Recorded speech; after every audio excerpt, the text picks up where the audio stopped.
Karen Carpenter's voice was like no other. Smooth as silk, tender as a whisper, yet powerful enough to stay in people's memories for decades.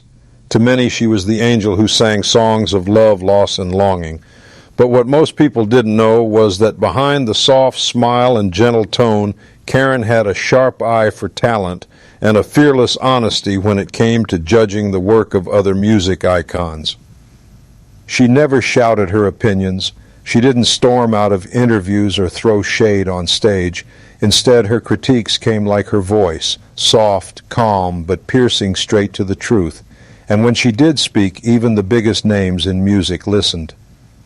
There's a story often whispered in music circles about the night Karen sat in a quiet Los Angeles studio listening to the radio. A young singer with a raspy voice came on, and Karen simply shook her head. "They'll burn out," she said softly. "Too much grit, not enough grace." She wasn't being cruel. She was being real. For Karen, music was not about shouting the loudest or pushing the wildest image.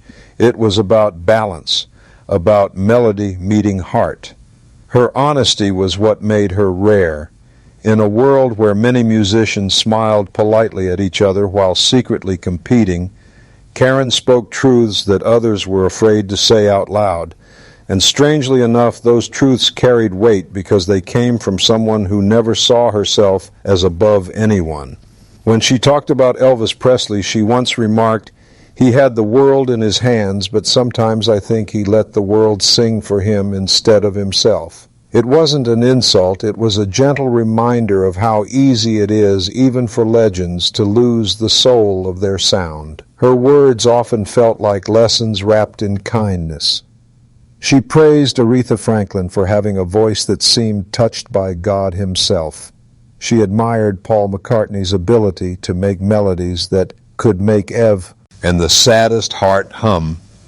But when asked about the wave of rock stars who cared more about theatrics than singing, Karen only smiled and said, "A light show fades, a voice never does." That was Karen Carpenter's gift. She could admire without envy, critique without cruelty, and speak truths that made people think long after the music ended. It was never gossip, never bitterness. It was the perspective of an artist who knew the true cost of perfection because she had lived it. Her critiques were not just about others. They were reflections of herself, her struggles, her pursuit of a sound so pure that sometimes it hurt. And maybe that's why her words carried power. They weren't spoken for fame or attention. They were spoken because she believed music was more than a career. It was a sacred trust. Karen Carpenter, the softest voice of an era, turned out to also be one of its most honest voices. And that honesty still echoes today